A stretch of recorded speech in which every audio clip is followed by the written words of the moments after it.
e al secondo comma attribuisce alla città metropolitana la potestà statutaria e normativa per l'organizzazione delle proprie funzioni e l'esercizio dei conseguenti poteri. Il primo comma dell'articolo 118 della Costituzione prevede inoltre nella nuova formulazione che i comuni che faranno parte della città metropolitana potranno subire una riduzione delle funzioni amministrative di pertinenza al fine di consentire alla città metropolitana l'esercizio unitario delle funzioni amministrative nell'area di riferimento sulla base dei principi di sussidiarietà, differenziazione ed adeguatezza. Con la legge 42 del 2009 il legislatore italiano ha affidato nuovamente al governo la delega ad adottare entro 36 mesi la normativa per l'istituzione della città metropolitana. Nei termini previsti nella legge, il governo Monti ha adottato il decreto legge 95 del 2012, poi convertito con emendamenti nella legge 135 del 2012 nell'ambito della cosiddetta spending review, in seguito brevemente denominata anche legge di riforma, dando di fatto il via a un iter accelerato per le istituzioni coinvolte al fine di pervenire al riordino istituzionale degli enti territoriali e con l'obiettivo di razionalizzare la spesa pubblica. La riforma è regolata dagli articoli 17 e 18, rispettivamente dedicati al riordino delle province e all'istituzione delle città metropolitane. Sotto il profilo sostanziale, per quanto mi interessa, le norme prevedono che tutte le province e le regioni a statuto ordinario sono oggetto di riordino. I requisiti minimi per rimanere provincia sono congiuntamente i 2.500 km² e una popolazione non inferiore a 350.000 abitanti, criteri fissati con successiva deliberazione del Consiglio dei Ministri il 20 luglio 2012. E a partire dal 1 gennaio 2014 la provincia di Venezia viene soppressa e viene istituita la città metropolitana di Venezia. Che il territorio della città metropolitana di Venezia coincide con quello della provincia, salvo il potere dei comuni di aderire a una provincia limitrofa, ma nell'ambito della stessa regione Veneto, atteso il combinato disposto degli articoli 18,2 della legge di riforma e 133,1 della Costituzione. Per converso, non è prevista la possibilità di adesione al territorio della città metropolitana da parte di comuni limitrofi all'originaria provincia di appartenenza o nell'ambito della stessa regione. E in ciò emerge una disparità di trattamento rispetto alla disciplina prevista per la revisione delle province. E risulta che è prospettabile solo in caso di comuni in uscita dall'area metropolitana, con l'esclusione di nuove candidature di territori che per ragioni storiche, sociali, economiche o di altra natura potrebbero contribuire efficacemente alla coesione amministrativa. Che sono organi della città metropolitana il sindaco metropolitano e il consiglio metropolitano, formato da 12 componenti che vengono eletti con il metodo indiretto. Di via transitoria è costituita la conferenza metropolitana, formata da tutti i sindaci dei comuni aderenti, oltre al Presidente della provincia, con il compito di elaborare e deliberare lo statuto entro il 31 ottobre del 2013. La maggioranza richiesta per l'approvazione dello statuto è pari a 2/3 dei componenti, ma il sindaco del comune capoluogo e il Presidente della provincia hanno il diritto di veto disgiunto. E se lo statuto non viene approvato entro questi termini, il sindaco metropolitano è di diritto il sindaco di Venezia. Lo statuto sarà elaborato dai 12 componenti a maggioranza assoluta, previo parere dei comuni. Che sia lo statuto provvisorio che lo statuto definitivo possono stabilire che il sindaco metropolitano sia A. di diritto il sindaco di Venezia, oppure B. sia eletto secondo le modalità stabilite per l'elezione del Presidente della provincia. Solo nel caso in cui il comune capoluogo, nel caso di specie quello di Venezia, deliberi anche di articolarsi in più comuni, e siamo al caso di un'eventuale separazione di Venezia da Mestre scelta per la riforma rendere possibile, sarebbe possibile prevedere nello statuto il sindaco metropolitano sia eletto ai sensi dell'articolo 18,4 lettera C, ossia a suffragio universale diretto.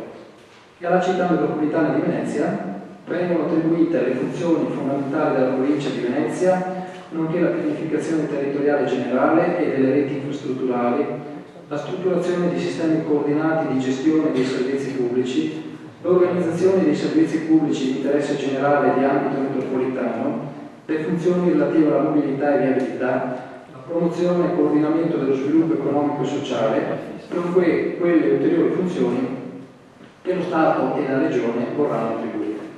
Sotto il profilo procedurale, per quanto mi interessa, le norme prevedono che entro il 22 settembre 2012 i consigli comunali possono deliberare di non aderire alla città metropolitana di Venezia a condizione che possano optare ed optino con delibera di consiglio per una provincia alternativa già esistente nella regione Veneto alla data di entrata in vigore della legge di riforma e che risulti limitrofa al comune stesso, ossia possieda il requisito della continuità territoriale. Se alla scadenza del termine tale scelta non viene esercitata, il comune farà automaticamente parte della città metropolitana. Che entro il 2 ottobre 2012 la conferenza permanente Regioni e autonomie locali deve approvare un'ipotesi di riordino delle province ubicate nella Regione Veneto e inviarla entro il giorno successivo alla Regione. Entro il 23 ottobre 2012 la Regione Veneto deve trasmettere al Governo, ai fini della predisposizione dell'atto di iniziativa legislativa, la proposta definitiva di riordino. In denegata ipotesi il Governo deciderà comunque riordino previo parere della conferenza unificata presso la Presidenza del Consiglio dei Ministri, che entro il 31 ottobre 2013 la conferenza metropolitana deve elaborare e deliberare lo statuto provvisorio. È importante sottolineare inoltre che con nota 30 agosto 2012 il Presidente della Conferenza Permanente Regioni e Autonomie Locali ha chiesto di anticipare il termine di adozione dell'eventuale deliberazione del Consiglio Comunale dal 22 settembre 2012 al 18 settembre 2012. La grave situazione economica e finanziaria, accompagnata da decenni di assenza di riforme e da forti trasformazioni territoriali, impone che tutte le istituzioni si facciano carico dell'equilibrio dei conti pubblici, razionalizzando la spesa pubblica, riducendo gli sprechi e contribuendo nel contempo al rilancio della crescita del Paese e all'avvio di una ricostruzione civica e sociale in un contesto di equità e di coesione sociale e territoriale. Le prospettive di riforma istituzionale avviate con l'istituzione della città metropolitana, di cui oggi si discute in Consiglio Comunale, si collocano indubbiamente in questa politica di razionalizzazione e modernizzazione dello Stato. Nell'ambito della città metropolitana, i comuni che la costituiscono potranno per statuto avere persino maggiori funzioni di quelle odierne da esercitare in forma singola o associata, vista la previsione dell'articolo 18,9 lettera C della legge di riforma. Il nuovo assetto istituzionale garantisce l'autonomia statutaria della città metropolitana. In ciò si legge che è lettere la volontà del legislatore di conferire rilevanti poteri ed opportunità al nuovo ente, con tutte le possibilità di far valere le specificità di certi territori, quali ad esempio nel nostro caso il Veneto orientale, anche in prospettiva del mantenimento e della valorizzazione della legge regionale Veneto 16 del 1993. Non da ultima, in quest'ottica, la possibilità che lo Stato e le regioni, ciascuno per la propria competenza, attribuiscano alla città metropolitana ulteriori funzioni ai sensi del comma 11 bis dell'articolo 18 della legge di riforma. L'attuale gravità del contesto socio-economico rende indispensabile questo riassetto istituzionale, nell'ambito del quale il reperimento di nuove risorse e la redistribuzione delle stesse siano effettivamente affidati ad un'azione territoriale più ampia e più efficace di quelle di un singolo comune. Pur tuttavia, nel prendere atto della lodevole iniziativa del legislatore, si ritiene che la legge di riforma sia stata concepita e articolata troppo frettolosamente e gestita in maniera approssimativa e contraddittoria, quantomeno nella fase relativa alla redazione delle norme, con la conseguenza che l'impianto normativo oggi vigente non risulta in grado di soddisfare le esigenze sopra rappresentate ed appare altresì, per numerosi punti di vista, in palese contrasto con la Costituzione e potenzialmente idoneo a creare gravi difficoltà applicative. L'istituzione delle città metropolitane è avvenuta senza un previo confronto e una previa condivisione con le regioni, le province e i comuni interessati, enti territoriali sui quali queste nuove norme impattano direttamente. Ne è conseguita una disciplina di sostanza densa anzitutto di criticità e insidie. Si pensi ad esempio che i comuni, in assenza di delega statutaria ex articolo 18,9 lettera C della legge di riforma, rischiano di essere spogliati di proprie attribuzioni, con totale accentramento metropolitano della gestione delle funzioni e competenze previste dall'articolo 18,7. Si pensi ancora, come sopra anticipato, la sospetta illegittimità costituzionale sotto diversi profili che si possono, senza pretesa di esaustività, così delineare. L'impossibilità, se non è il caso di separazione del comune capoluogo in più comuni, l'elezione diretta a suffragio universale del sindaco della città metropolitana. L'elezione unicamente indiretta del Consiglio metropolitano. l'esistenza del Consiglio metropolitano formato da soli 12 componenti, con un organo di governo piuttosto ristretto, non eletto dai cittadini, implica che la rappresentanza del territorio e le decisioni vincolanti per lo stesso vengono affidate a soggetti investiti di una nomina indiretta. Secondo una tale impostazione, le sorti di tutta l'area metropolitana vengono decise da un collegio composto dai sindaci e dai consiglieri comunali a maggioranza assoluta, ossia con 7 voti su 12 consiglieri. L'anticipata scadenza del Consiglio provinciale, ossia di un organo eletto democraticamente dal popolo e di rilevanza costituzionale, esso viene sciolto ad opera di una legge ordinaria, a prescindere dall'originaria durata del mandato. La scadenza istituzionale per la provincia di Venezia sarebbe prevista per giugno del 2014, mentre la legge di riforma anticipa il termine al 31 dicembre 2013. Il ricorso alla decretazione d'urgenza, in assenza dei relativi presupposti, per la costituzione di un ente così importante. La mancata previsione del referendum per i cittadini, nonostante il testo unico degli enti locali e la legge 142 del 90 lo avessero previsto in ogni caso e non solo limitatamente alla divisione del comune capoluogo in più comuni. La discriminazione tra comuni che possono deliberare di transitare dall'altra provincia per continuità territoriale e comuni che non lo possono fare perché confinano con province di altre regioni. Il diritto di veto sullo statuto, esercitabile disgiuntamente dal presidente della provincia e dal sindaco del comune capoluogo. La legge di riforma, nel demandare con buoni auspici ai contenuti dello Statuto metropolitano funzioni, competenze e criteri di governo metropolitano, risulta priva di quel contenuto sostanziale minimo che consente al Consiglio comunale di aderire incondizionatamente. L'inverno l'intera disciplina dell'organizzazione interna e delle modalità di funzionamento degli organi e di assunzione delle decisioni, le forme di indirizzo e di coordinamento dell'azione complessiva di governo del territorio metropolitano, la disciplina dei rapporti tra i comuni e le modalità di organizzazione e esercizio delle funzioni metropolitane, con le possibili deleghe di poteri e funzioni comuni in forma singola o associata, vengono tutte rinviate allo Statuto, da redigersi e approvarsi però in un momento successivo alla scelta di aderire o meno alla città metropolitana. Tali preoccupazioni e perplessità sono emersi in quasi tutti i sindaci del Veneto orientale che hanno condiviso la necessità che la legge di riforma vada modificata. Si rileva infine che la norma dell'articolo 18,2 della legge di riforma prevede che i comuni deliberano con atto di consiglio l'adesione alla città metropolitana o in alternativa a una provincia limitrofa nell'ambito della stessa regione Veneto. Il territorio del comune di Caule in nessun punto confina con altre province, per cui non vi è... Scusate un attimo.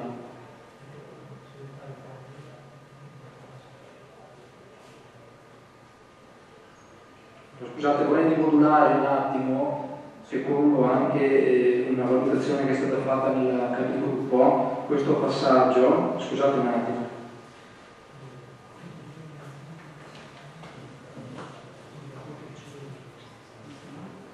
Allora, rileggo quest'ultimo paragrafo.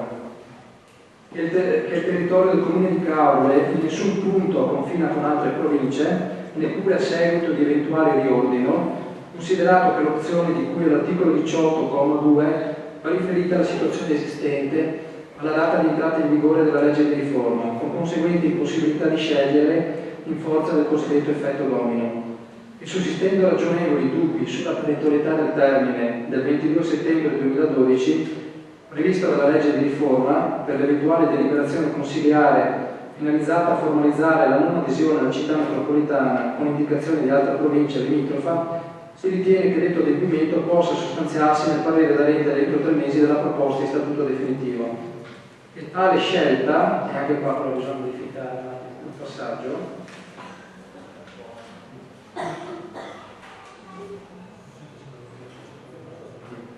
e tale scelta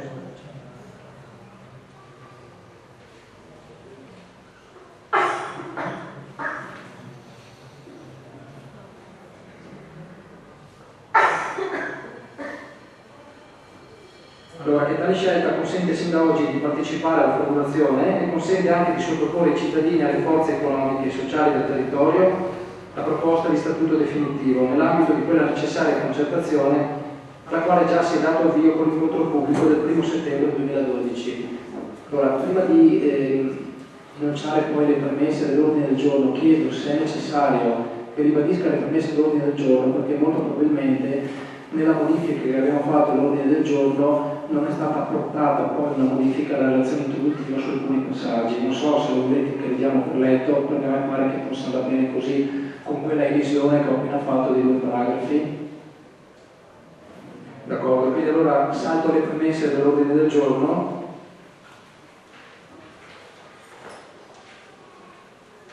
Allora, tanto premesso, rilevato e ritenuto, preso atto che la norma dell'articolo 18,2 della legge di riforma prevede che i comuni deliberano con atto di consiglio l'adesione alla città metropolitana, con l'alternativa alla provincia limitrofa nell'ambito della stessa regione Veneto, che il territorio del comune di Caoli a nessun punto confina con altre province, né confinerebbe con altre province a seguito di eventuale riordino, considerato che l'opzione di cui l'articolo 18,2 va riferito alla situazione esistente alla data di entrata in vigore della legge di riforma, con conseguenti possibilità di scegliere in forza del cosiddetto effetto domino, ritenuto che, sussistendo ragionevoli dubbi sulla perentorietà del termine del 22 settembre 2012 previsto dalla legge di riforma per l'eventuale deliberazione consiliare finalizzata a formalizzare la non adesione alla città metropolitana con indicazione dell'altra provincia limitrofa, tale scelta possa sostanziarsi nel parere da rendere entro 3 mesi della proposta di statuto definitivo e la scelta di contrattarsi consente sin da oggi di partecipare alla formazione dello statuto, che tale scelta consente anche di sottoporre ai cittadini e alle forze economiche e sociali del territorio la proposta di statuto definitivo nell'ambito di quella necessaria concertazione alla quale già si è dato avvio con l'incontro pubblico del 1° settembre 2012, esprime le seguenti esigenze e necessità. Il Governo e il Parlamento dispongano con urgenza una proroga dei termini per ovviare alle criticità evidenziate in premessa e per consentire ai comuni di decidere sulla base di un testo normativo formulato in termini corretti e che sia espressione di rappresentatività democratica. Che la normativa venga riformata tenendo in debita considerazione le esigenze, i principi e i valori esplicitati in premessa, allo scopo di restituire garanzie formali e sostanziali di rappresentatività e partecipazione al complesso procedimento di istituzione della città metropolitana. E nell'ambito dell'assetto istituzionale, nella formulazione dello statuto della città metropolitana di Venezia, venga valorizzato il ruolo del Comune di Caole e del Veneto orientale per la vocazione e la specificità territoriale come già riconosciuto dalla legge Regione Veneto 16 del 93.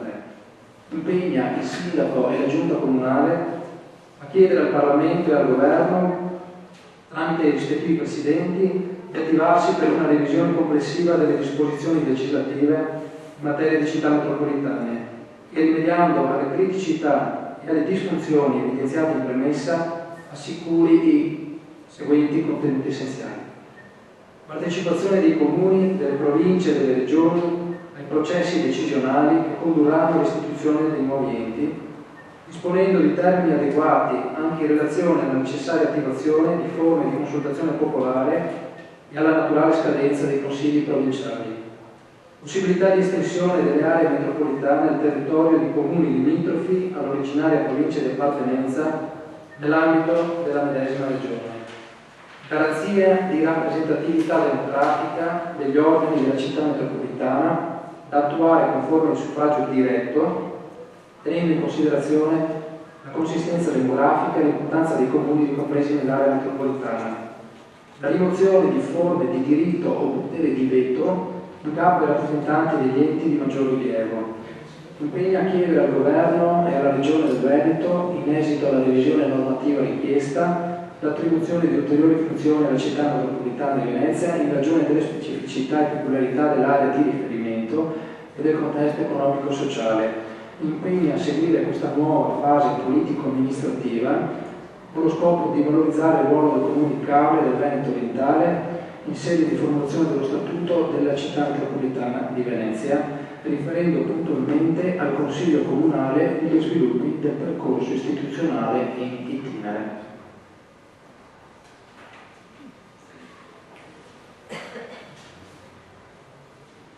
Sono interventi? La pubblico dono, volevo solo portare alcuni termini su quello che è stato il lavoro di questo Consiglio Comunale, di consiglieri comunali di questa sera sono di fronte a una serata che non deve essere qualsiasi, ma deve essere sicuramente importante, anche se in termini della discussione dei tempi tecnici sono stati particolarmente brevi. Si è fatto riferimento alla legge 135 del luglio scorso, dove il Consiglio dei Ministri poi ha fatto delle indicazioni su come dovevano essere riformulati i enti locali. È chiaro che questa amministrazione comunale, questo Consiglio Comunale si è mosso sin da subito a prendere in considerazione quello che deve essere un po' l'organizzazione, la nuova organizzazione dei nostri enti locali. Già diciamo che sono 40 giorni che lavoriamo assieme, già l'8 di agosto è stata pubblicata la conferenza di capigruppo il giorno successivo alle commissioni. Perché è stato fatto questo passaggio di tempo? Perché fondamentalmente la conferenza dei sindaci del Veneto, orientale, aveva dato delle indicazioni più precise.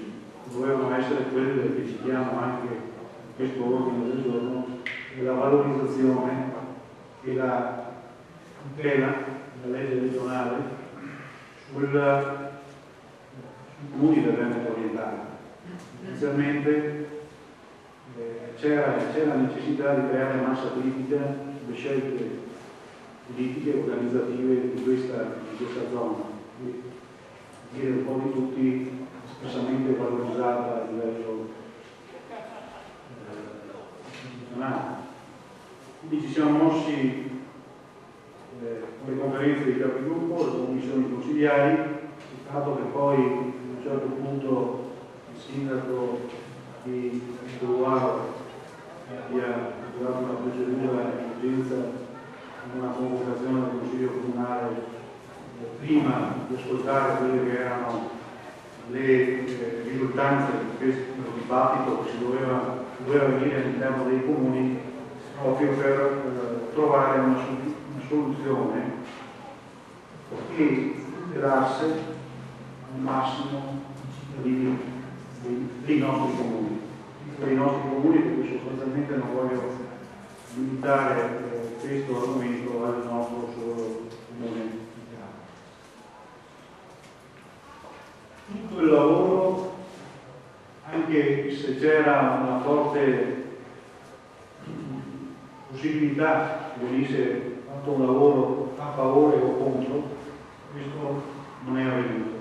Vuol dire che tutti i consiglieri comunali si sono mossi e si sono operati per innanzitutto riassumere quelle che sono le criticità, ma sostanzialmente per evidenziare un aspetto che purtroppo si è rivelato più critico, quello di non dare la parola ai cittadini su un argomento così importante. E questo naturalmente anche questa sera ci troviamo di fronte a un dubbio, ma attualmente questo dubbio va ad andare oltre con una forte forma di responsabilità che è prima espressa qui alla relazione del sindaco, che naturalmente si è operato in questi giorni in modo oltre io l'ho detto più di qualche volta in modo oltre a quello che probabilmente sono le possibilità che la legge ci ha concesso. È chiaro che però quando si tratta di interessi pubblici non c'è alcun limite all'impegno. Quindi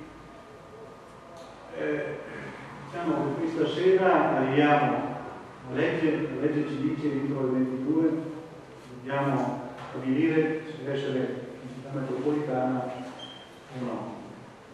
No, nel senso di responsabilità di questo Consiglio Comunale che si sente di dire questa sera il fatto che evidenziare quelle che sono le criticità e soprattutto rivendicare il principio che è quello di fare ai cittadini, ed è un principio che soprattutto dal punto di vista politico si sente parlare da diverso tempo, ma non fa fatica ad essere attivato, ma è semplicemente di dare, tutelare i nostri cittadini. Ed è in questo senso che sostanzialmente questa sera ci troviamo a esprimerci e a sottoscrivere l'ordine del giorno che qualche ora fa abbiamo discusso tutti assieme e sperando che l'impegno con cui vediamo appunto al sindaco, alla giunta, devo dire che nessun consigliere si deve sentire non impegnato a portare avanti quegli impegni che in questo ordine del giorno ci siamo fissati.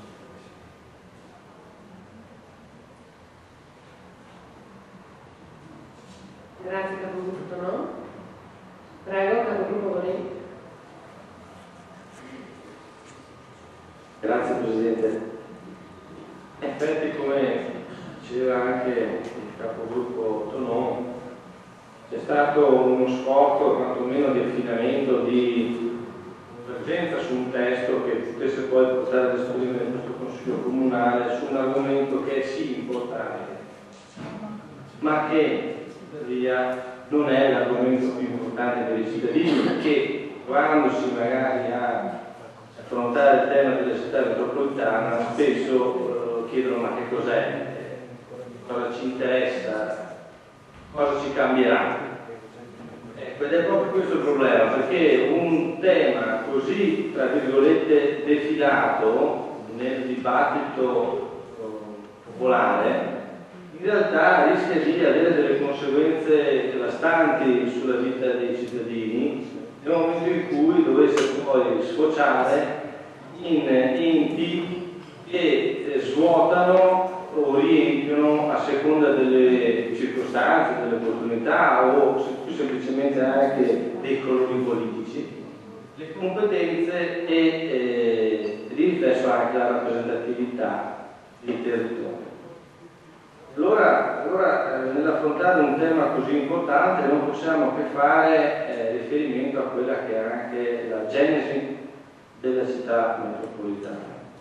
Era stata anche citata nella relazione del sindaco, ma senz'altro non possiamo dimenticare che quando si parla di città metropolitana, chi ha più memoria perché ha un'esperienza, quindi di anni maggiore di quanto non possa avere io, senz'altro farà riferimento a quello che era il progetto Patrelle, Padova, Treviso, Venezia, quindi un'area omogenea dal punto di vista, diciamo, del tessuto socio-economico, piuttosto che anche urbanistico, di sviluppo industriale, artigianale e terziario, rispetto alla quale quindi era stata anche prevista in origine quindi la formazione di questo ente, la città metropolitana, senz'altro idoneo a dare risposte alle problematiche di un territorio che appunto si prestava a questo tipo di coordinamento, di gestione.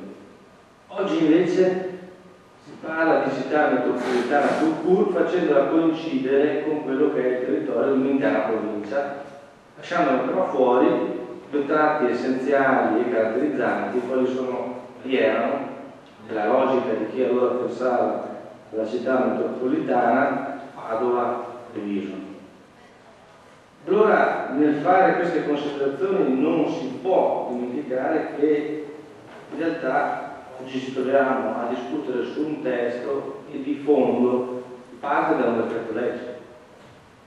Un decreto legge che è stato adottato sotto le insegne della spending review per giustificare agli occhi dei cittadini un risparmio di spesa, un migliore o più efficiente funzionamento della macchina amministrativa.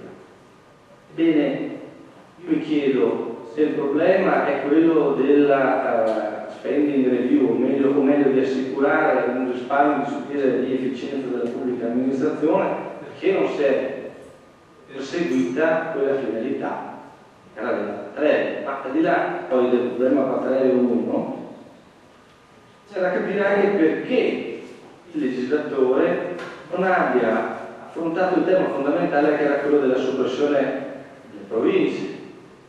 Un tema che avrebbe potuto, se avesse voluto affrontare, avendo i numeri, con una legge costituzionale che è quella che gli consentiva la soppressione delle province. E forse, anche dal dibattito che si è potuto, come dire, vedere, assistere negli ultimi tempi, è lì che si annidano probabilmente duplicazioni di funzioni, duplicazioni di spese, quindi sprechi, piuttosto che magari meno un operato meno efficiente della macchina pubblica. Allora, più che parlare di andare con questa o con quella provincia, bisogna capire perché non sono state soppresse queste benedette province. E se dobbiamo confrontarci su un tema quale quello della città metropolitana, come è possibile chiedere a noi che rappresentiamo i cittadini e di riflesso quindi ai cittadini di esprimersi con una delibera di adesione o meno ad un ente che ancora non esiste nella sostanza, perché nonostante sia stato istituito, bene, questo ente esiste sulla carta ma lo statuto è ancora da scrivere. Allora, se lo statuto è quello che caratterizzerà l'ente, noi solo una volta visto lo statuto potremo confrontarci per capire se questo ente sarà effettivamente utile o meno, dannoso o virtuoso. Allora è giusto lo sforzo che abbiamo compiuto, lo sforzo per raggiungere in questa sede al fine di esplicitare di un passaggio così complesso, complicato, ma anche non esaustivo rispetto alle problematiche che ho appena citato. Ma questo passaggio però evidenzia anche un altro aspetto, che è quello del, consentitemi il termine, nanismo, senza offesa per nessuno, politico. Una classe politica a tutti i livelli che non ha saputo cogliere queste città. Ed una classe politica che tra l'altro, con un ordine di trasversalità quasi assoluta, supporta un governo che ormai possiamo essere tranquillamente noto per il rigor montis piuttosto che non per la capacità di risolvere i problemi di un paese che ormai si sta dibattendo da oltre, o meglio da circa un anno, su problemi che in realtà ancora non sono stati risolti. Allora questo nanismo politico ha fatto sì che forze politiche siano cadute in contraddizione tra di loro, perché ci sono spinte che vogliono far coincidere la città metropolitana con l'appartenenza ad una determinata compagine, ma che quella compagine, secondo loro, deve coincidere con una provincia che in realtà oggi appartiene ad altra forza politica, ma sul problema della soppressione delle province, finché abbiano, come dire, riempito la carta stampa, si sono ben guardati dal giungere ad un voto. E questo poi, tra l'altro, si ripercuote anche su quelli che io non voglio certo creare problemi a questa maggioranza né a componenti dell'opposizione, ma mi pare che il governo Monti sia retto da forze politiche che in un modo o nell'altro rispecchiano anche la compagine della maggioranza piuttosto che una parte dell'opposizione. Allora quando io vedo, che leggo su un giornale una lettera di un capogruppo non posso che ricordare come in sede di prima conferenza dei capigruppo quel capogruppo abbia sostanzialmente concluso la seduta dicendo: Sindaco, fai un po' tu, hai delega piena, hai gli interessi dei cittadini. Però in quell'articolo di giornale leggo tutt'altro. Leggo addirittura che non possiamo, non dobbiamo, non vogliamo. Allora mi chiedo, mi permette la battuta, capogruppo Zanoni, a quale partito si riferiva il non possiamo, a quale partito si riferiva il non dobbiamo, a quale partito si riferiva il non vogliamo.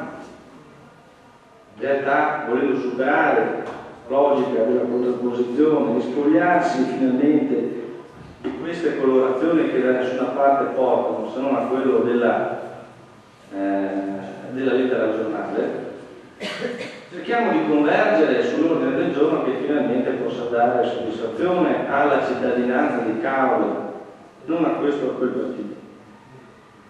Quindi l'auspicio è di un voto convergente di tutta la rappresentanza consiliare e di effettivamente forza a questo Consiglio e quindi di riflesso alla cittadinanza del Comune di Cavolo per esprimere forse unico nel contesto provinciale quelle che sono le criticità prima esaminate.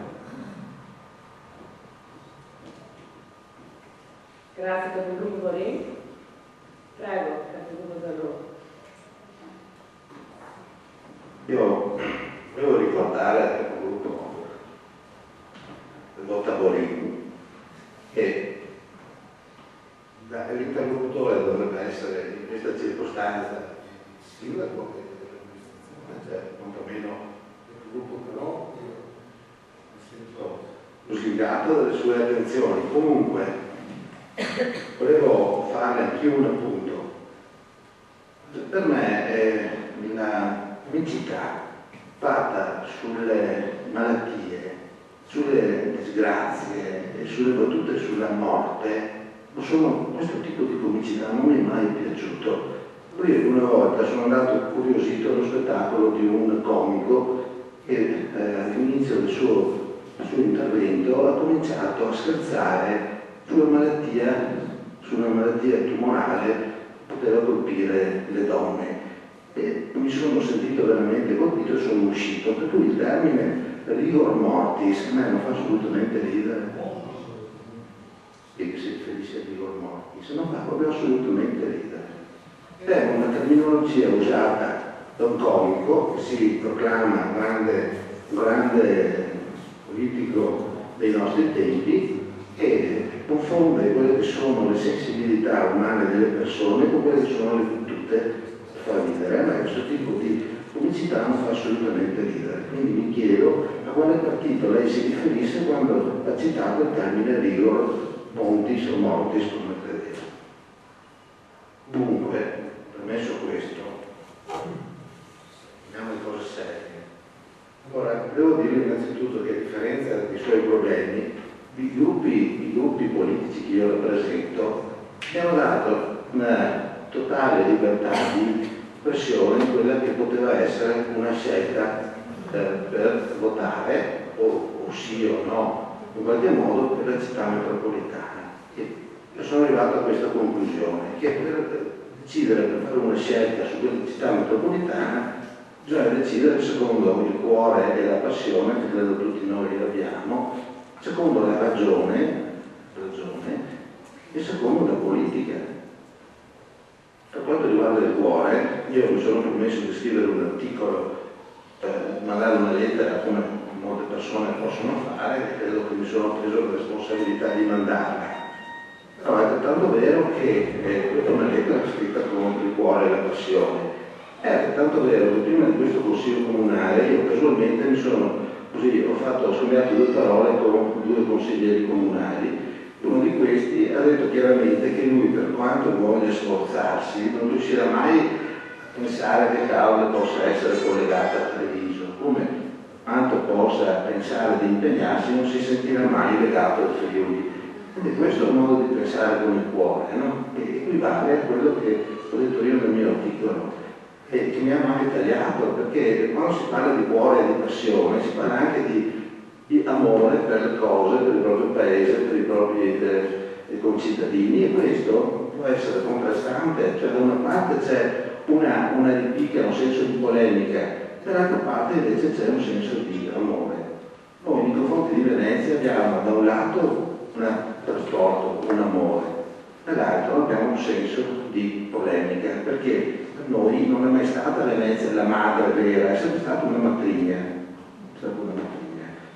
Io mi permetto un attimo di citare le 3 date, tanto per farvi capire che cosa ha significato Venezia per Caorle.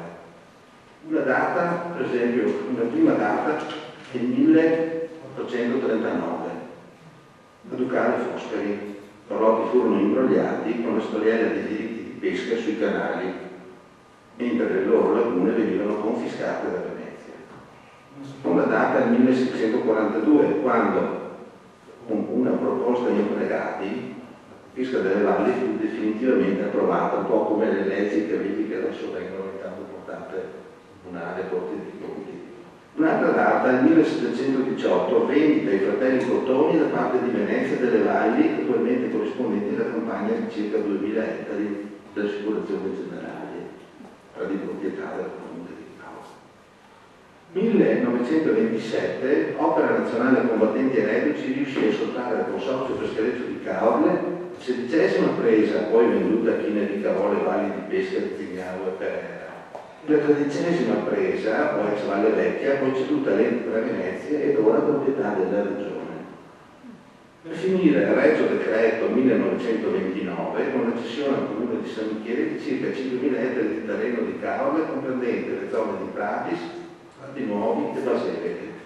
Quindi, questo è stato anche Venezia, oltre che quell'affetto, amore, trasporto, vicinanza che noi sentiamo nei suoi confronti. Non voglio rileggervi tutto l'articolo che ho scritto sulla Nuova Venezia. Voglio parlarvi del secondo punto, della ragione.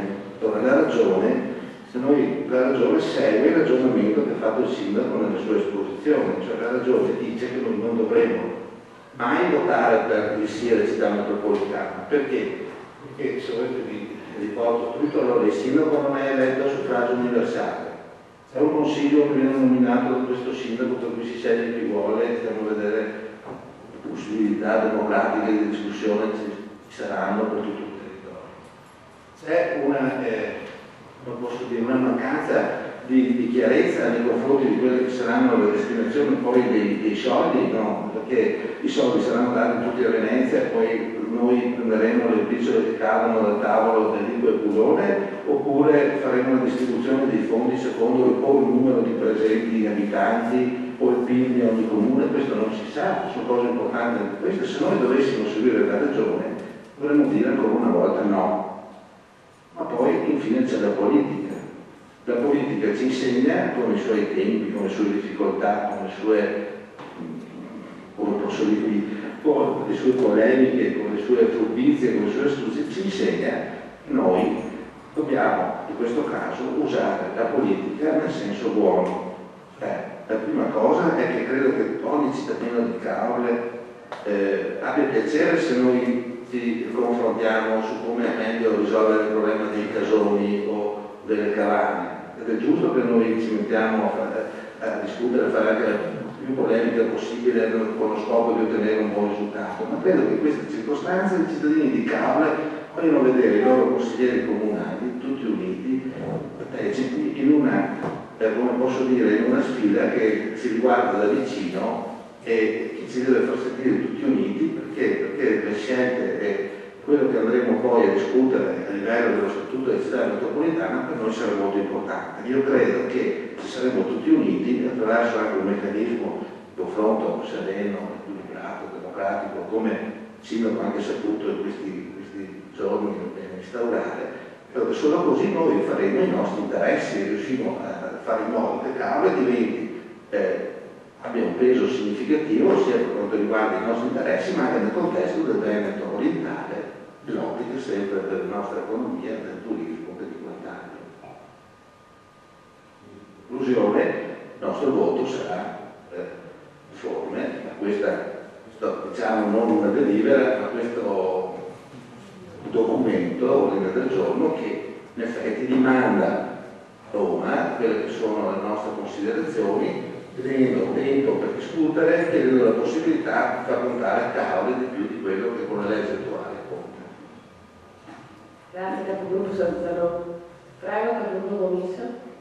Sì, grazie, sarò spero più breve. Intanto mi fa piacere aver scritto dal dottor Don Capogruppo Zanon quanto ha appena detto e ringrazio anche, devo ringraziare anche il sindaco e la giunta che sono sicuramente molto impegnati in questa incombenza che è arrivata a capo il collo, non dimentichiamo, poco più di un paio di mesi fa, e che ha costretto sicuramente a un grande lavoro non solo l'amministrazione di Caore ma anche quella dei comuni interessati.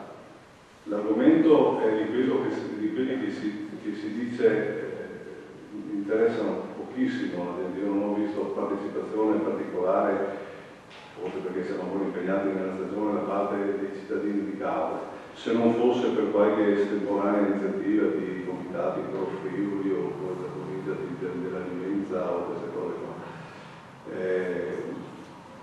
Io, come dire, se mi consentite, uscirei un attimo dal linguaggio burocratico e vorrei dirlo magari in dialetto, il senso, se posso riassumere in un attimo di questo ordine del giorno. Mi piacerebbe fare molto prima di sposarmi, cioè mi piacerebbe avere un periodo di fidanzamento prima di poter dire sì a una sposa che non conosco e magari anche vedere che cosa porta in dote, perché non dimentichiamo che una delle preoccupazioni che abbiamo è quella proprio di sapere quali sono le condizioni finanziarie di questi comuni che per la stragrande maggioranza, di queste nuove città metropolitane, che per la stragrande maggioranza sono in gravissime situazioni economiche e finanziarie. E quindi, ripeto, ringrazio il sindaco e spero che l'esempio orientale faccia unità per trovare quelle risorse, quelle posizioni comuni affinché nello statuto che verrà redatto ci possa essere una voce importante anche da parte delle nostre comunità. Grazie.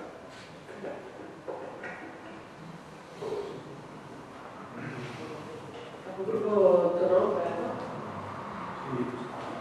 Io auspico che le aspettative di ognuno di noi vengano amate e siano espressione di quello che in sostanza questa ordine del giorno, questi principi che ci siamo dati, che alla fine vanno nel senso dell'espressione di rappresentatività democratica dei cittadini, di restituire quelle garanzie di rappresentatività. E non voglio dimenticare ancora di valorizzare il ruolo del comune di Caore nel Veneto orientale. Questi sono praticamente i principi fondamentali al di là di tutte le criticità. Sapremo sicuramente far valere queste ragioni, avremo naturalmente guadagnato del tempo e sicuramente anche delle qualità a livello fondamentale. grazie. Lascio la parola ora al sindaco per chiudere la discussione. Grazie Presidente. Allora, la conclusione poi prima del voto. Avrei voluto caldeggiare un invito a tutti i consiglieri